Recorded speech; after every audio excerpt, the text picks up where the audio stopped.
This time, Backroads is heading to Camperdown on Jagawarung country.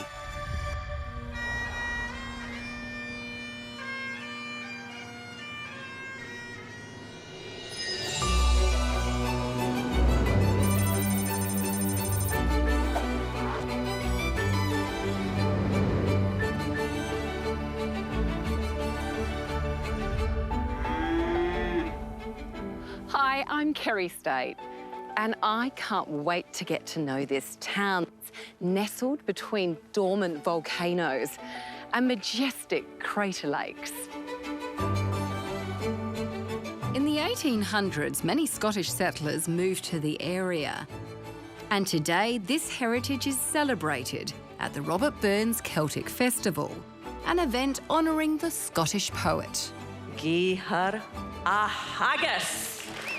Camperdown embraces the power of language to forge new friendships. To hold this is just, it's that tangible sense of connection. Yeah. And the veils of time disappear. And has found the beauty OK, one more time, please, from that section. in other forms of art. I'm not afraid to admit it. Yeah, you've got to crack the whip sometimes. Yeah. Absolutely. Whilst also supporting those going their own way. And it's just so exhilarating to just hoon on down the road. Oh my God! I don't know if anyone's got any more than I've got, but somebody might be madder. I want to find out how this community has been able to harness the power of creativity, both in the past and the present, to bring everyone together. Now, you may be wondering what a Victorian farming community and a famous Scottish poet have in common. Well, it may be more than you think. This here is the world's oldest statue of Robert Burns, the 18th century poet. And it was donated to Camperdown by one of the region's earliest Scottish settlers. And every year, the community comes together to celebrate this unlikely connection. And as with all good celebrations, it starts with food. Today, I'm reliving my youth, returning to a high school food technology class. So today we are cooking our Scottish shortbread for the Robbie Burns Festival. These Year 8 students will be entering their finished products into the festival's shortbread competition. And so will I. Better put it on the right way.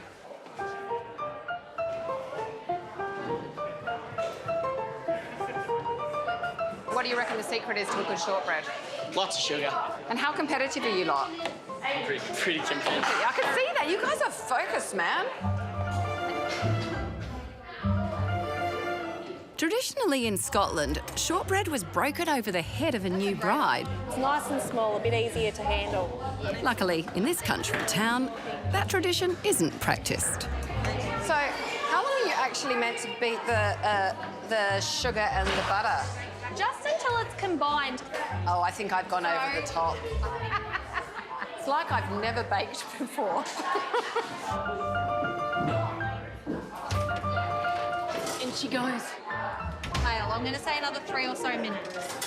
Have you made shortbread before? Last week, and that was it. I'm just about to put one in the oven, and I've cut it all into slices. This looks better than the one last week. All right.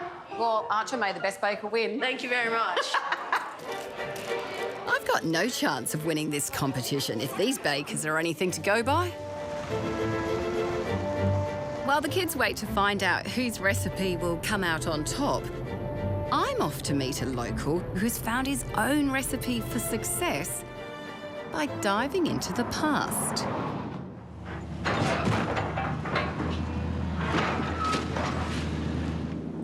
Laurie Vaudier is a hard-working larrikin If I wouldn't have took that out of there, they would have smashed it up. who makes his living from other people's rubbish. So, when I look at that, I'm seeing scrap heap. Well, what is in there that... Money. It's just, it turns into money. We sell it to unsuspecting people. Everything has value. Everything. Yeah, because I grew up poor, so I had to make a quid somehow. And it's good. It's a good way to make a quid.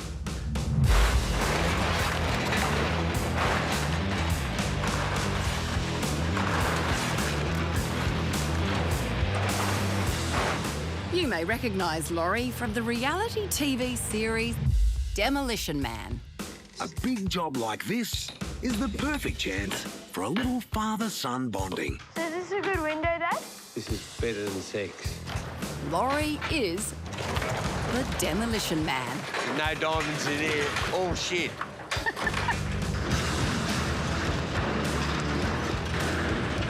I like to pull the floors out, the weatherboards off. I go out and take all the goodies out.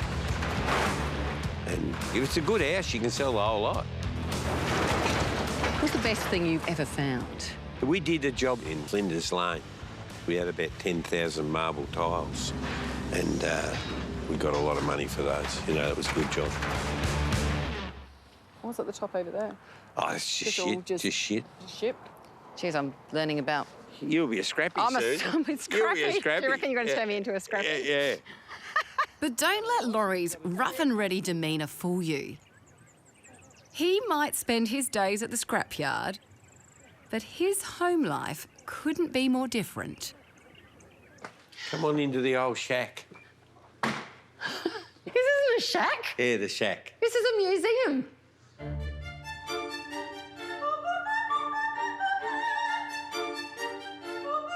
Laurie's shack is called Purrumbete.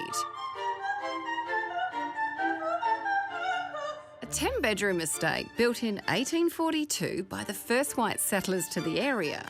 See this? 8-day Victorian clock, 1906. He's since filled it to the brim with collectibles. Clearly like a vase, do you? Yeah, I do like vases. I've got a few. 800 Mary Gregory vases, yeah. Is this you being an art lover or a history lover? Is it the stories? Like... I think it's a lot of that. I have been collecting a while. Yeah. It's just stuff that I really like. Laurie's love of antiquities has become one of the biggest private antique collections in Australia. I don't know if anyone's got any more than I've got, but somebody might be madder. This clock's 1851, made for the Paris exhibition. As much as Laurie loves Purrumbete, How many clocks have you got? Oh, my God! he's hoping to downsize and is selling his incredible collection while he's at it. So this is the dining room. But it's not exactly going to plan. What are these? They're lustre vases. I bought them last week. I thought you were trying to sell stuff, but you bought these last week. Yeah, I know, I couldn't help myself. When I was a kid, I watched that movie, Pollyanna. They had a lustre vase in there, and when the sun shone on it, made the wall go all rainbowy. It dates back to watching Pollyanna. I watched Pollyanna. That's why I buy lustre vases.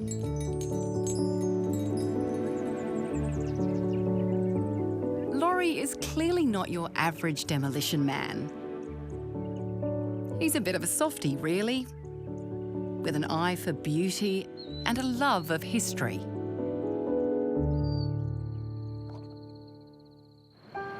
Now it's time to frock up for the opening night of the Robert Burns Celtic Festival. A gala dinner celebrating all things Celtic. Your honest, sonsy face, great chieftain of the puddin' race. Fiona Ross kicks off the night reciting Address to a Haggis, one of Burns's most popular poems. Her grateful prayer, gie her a haggis.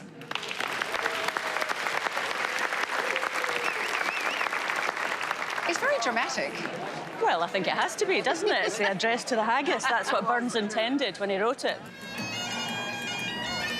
He's known as the common man's poet. Yeah. So in the poem, I think he's honouring the ordinary Scotsman and the fact that eating haggis gives us strength.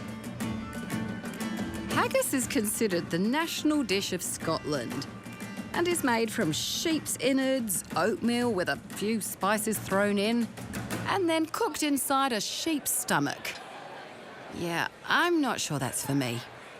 And at the end of the address, Yeah, the whole thing is basically then you tuck in. that's it, yeah. It's actually a lot better than I thought. It's really tasty. It's delicious. I'm amazed how this town celebrates with such joy and gusto the legacy of Robert Burns, a farmer who became a poet and defied the conventions of the time. Just like the farmer I'm about to meet. Well, hello. Welcome to the Quirton Road Cemetery. So this is it? It's not what I was imagining. Tony DePlay is a sheep farmer, but he's also an undertaker. This may look like your average paddock, but this might just be the only cemetery in the world where the deceased are buried standing up. So where did the idea for this all start? It started with just being a little bit disillusioned with the traditional funeral process, and a group of us thought that maybe we'd experiment and try something a bit different. That's a bit of an understatement. Here, they've also done away with coffins and headstones, striving to make the process as environmentally friendly as possible. So tell me a bit more about the actual process. So we had to design and fabricate a catafalque to slowly and respectfully lower the deceased into their grave. But I presume you didn't trial it out first time, you know, on actually someone's loved one. We did need to prove the machine, and I had just lost one of my rams, and so I thought, thank you, Cecil, for putting your hand up. Oh, good on you, Cecil. Oh, he's a legend. And then we stitched him into a shroud, we loaded him into the catafalque, and then we buried him vertically, respectfully. Cecil did a great favour. He did indeed. And what type of people actually want this type of burial? Of the 100-odd people that we have buried here and the other hundreds who have prepaid and committed, it's all about the environment. Has anyone surprised you for their reasoning of why they wanted to be buried upright? Yes, and he was involved in a terrible accident when he was a child, and he spent his entire life in a wheelchair. And he said, I've just been seated all my life, and I want to stand forever. And so we were able to stand him in his grave, and that was a great day. It was a really great day.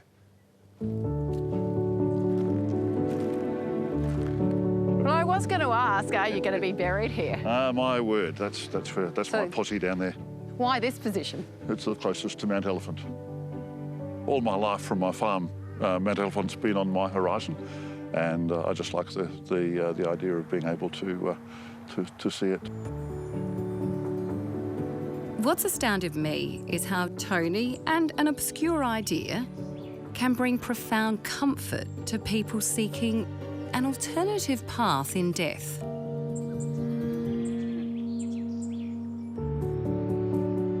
Back in town, I can't help thinking what Burns would have penned about this inspired community and its Celtic cheer.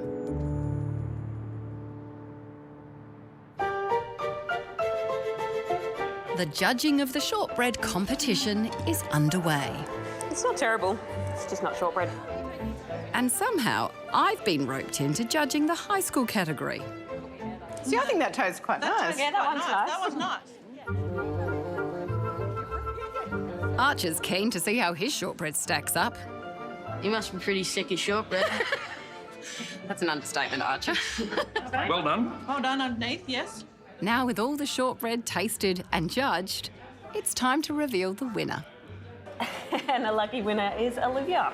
Olivia! Woo! Olivia. I'm going to give you a handshake anyway for doing a rip-roaring effort and putting me to shame.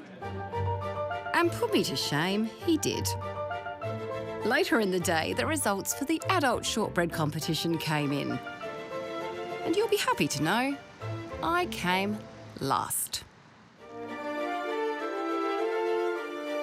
For many country towns in Australia, sport is their bedrock.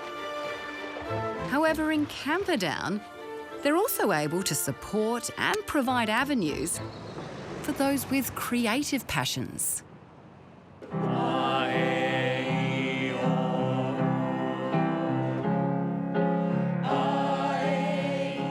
Sophie Mackenzie is president of the Camperdown Theatre Company.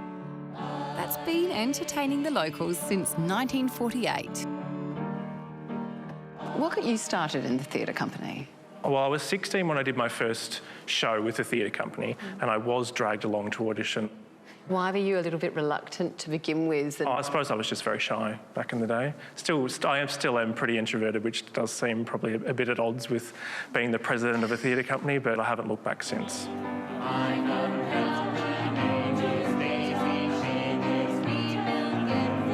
But this isn't your typical theatre company. One of the things that sets it apart is its musicals are accompanied by a live orchestra, bringing a little bit of Broadway to southwest Victoria. We have musicians come from far and wide to be in a show. The audience that come, they just can't believe that something like this is just down the road from where they live. That clown of a man is up on top of the sycamore. Where does this ambition to make it such good quality theatre come from? We just have a commitment to excellence. Beautiful, good job. So are you a hard taskmaster? Yes, I am. I'm not afraid to admit it, yes. I think, yeah, you've got to crack the whip sometimes. Yeah. Absolutely. OK, one more time, please, from that section at the end of 171. And all that hard work is paying off. Winning a Music Theatre Guild of Victoria Award last year for its 75th anniversary spectacular. How important is it to have a creative outlet like this in a town like Camperdown? Well, there's a huge emphasis in particularly country Victoria on sport, and there's so many people that have come through these doors and just had a blast. And there's members that have said, oh, I finally found my people. And that's so exciting, and it really makes it all worth it. There's no denying that today Camperdown is a vibrant and creative town. But these volcanic plains look very different prior to white settlement. In the 19th century, tensions rose between the local Aboriginal people and the white settlers. But in the midst of this tension, a remarkable friendship was forged. We're sitting on the edge of Lake Bullen-Merri, which is a very significant crater lake. Dr Vicky Cousins is a traditional custodian of the country where Camperdown lies today. We've heard in the last few days a fair bit about that sort of Scottish heritage, but what was that time like for First Nations people here?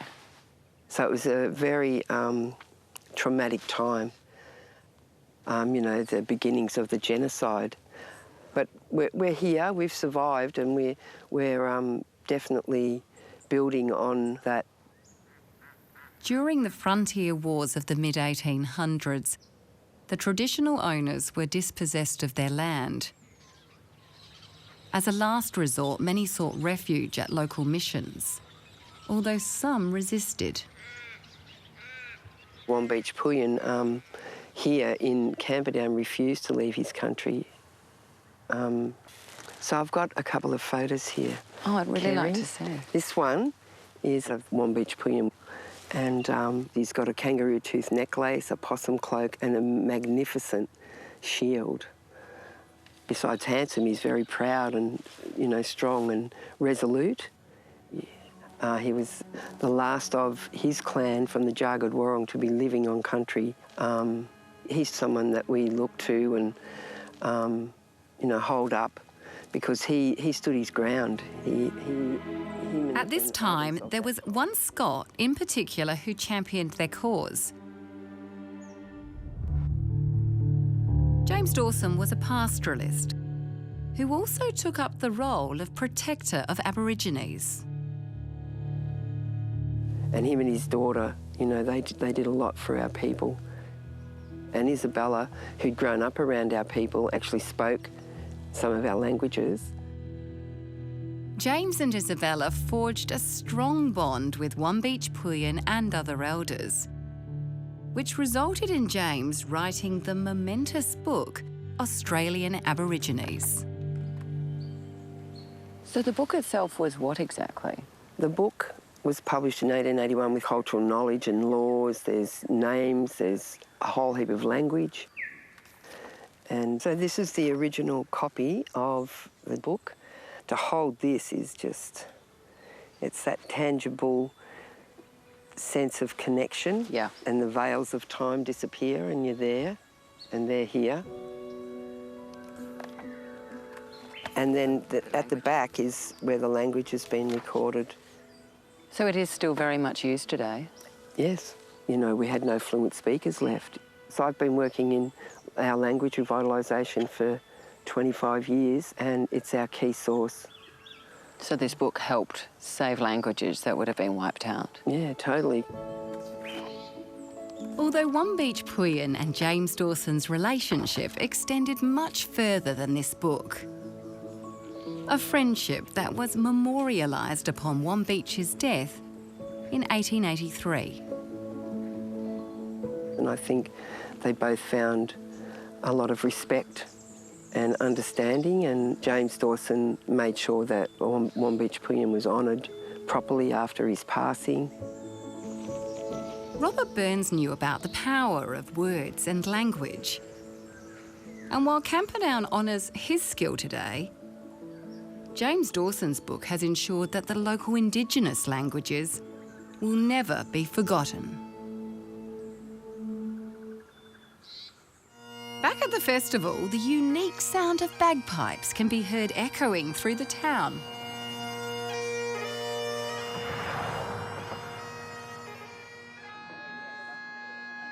I'm catching up with Charlie, one of the musicians taking part in the bagpiping competition.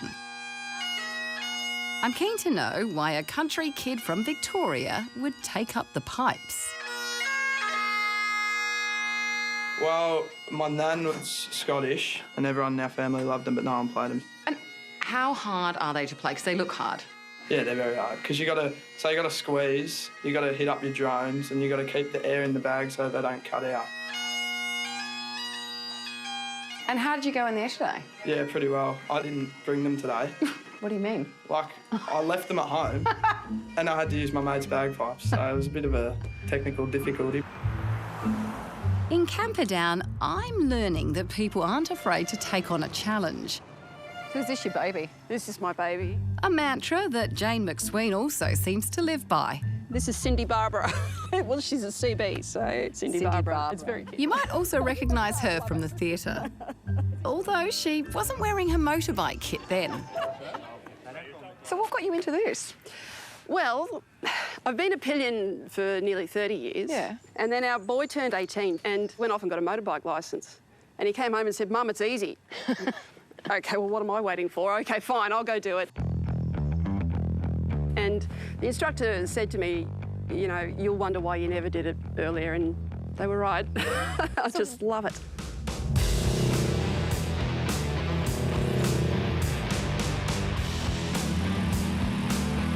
And it's just so exhilarating to just hoon on down the road.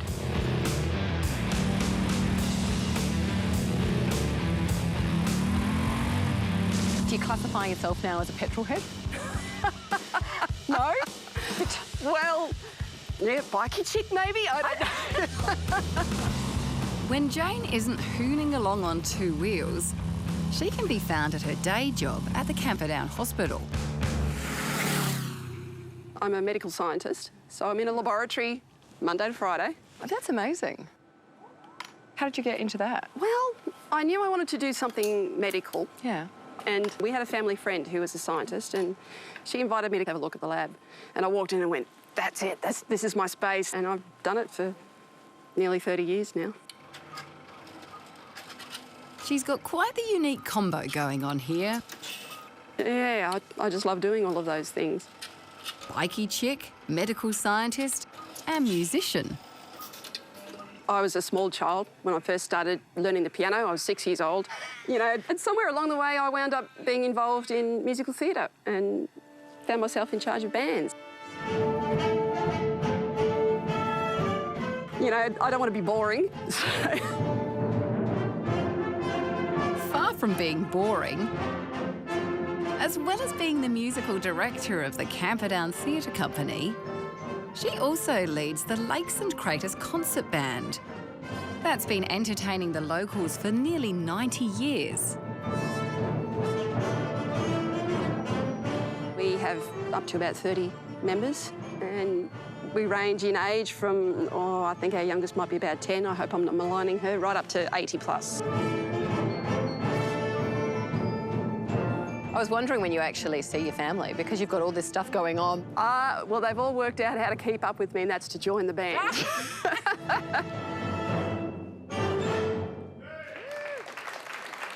What a perfect way to see out the end of the festival.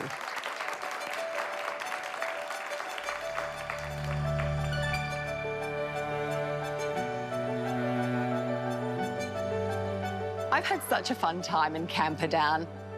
I mean, I've never seen so many kilts in all my life. But what's really surprised me about this town is how it's using its past and its unique culture to build a new future through music and thinking a bit outside the box.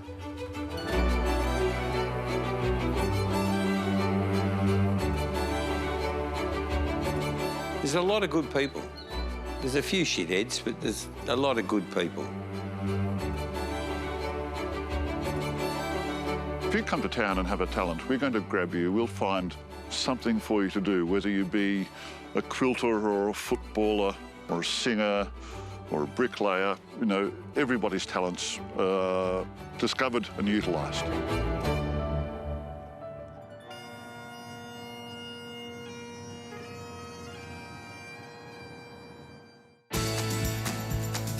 Next time on Backroads, we're off to Theodore in central Queensland.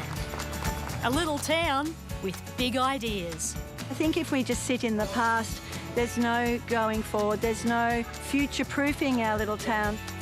For mustering new recruits. I've always said that I look after Theodore, but Theodore looks after me. Proving you can do anything in the bush.